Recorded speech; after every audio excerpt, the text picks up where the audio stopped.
Subscribe करें और bell दबाएं ताकि कोई खबर रह न जाए। किस हद तक जो प्रॉफिट है वो रखा जा सकता है? इस्लाम इस हवाले से कुछ लिमिट क्या रखता है, या फिर एक आम जो एक रिटेलर है या होल सेलर है वो अपनी मर्जी से कुछ भी तायुन कर सकता है क्योंकि उसकी वो चीज़ है? देखिए, सबसे बुनियादी बात तो ये है कि इस्लाम ने ये कहा है कि आप जायज़ मुनाफा लें। इस्लाम जो है मुनाफा खोरी से मना नहीं करता, नाजायज़ मुनाफा खोरी से मना करता है।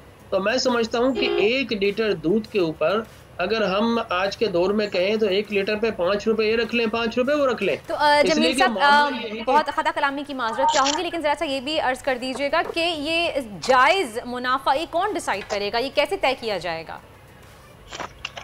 देखिए, सबसे पहली बात तो ये कि आपका कानून तय करेगा। सही। दूसरी बात ये कि आपका अखलाक, जो इस्लामी अखलाक है, वो तय करेगा। इसलिए कि इंसान जो है दौलत जमा करता है, लेकिन क्या पता चला कि कल वो मुफलिस होकर उठाया जाए। हुजूर अकरम सल्लल्लाहु अलैहि वसल्लम ने फरमाया कि वो शख्स जो ज़ख़ीरा अंदोज़ी करता है, कल क़यामत में वो मुफलिस बनाकर उठाया जाएगा और वो बीमारियों में इसी दुनिया में मुब्तला कर दिया जाएगा।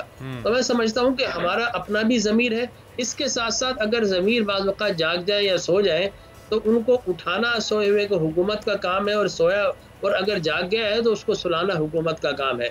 लेकिन दूध का जब मामला है बरदा, यहाँ पर मामला ये है कि दूध के अंदर तो मिलावट ही मिलावट है।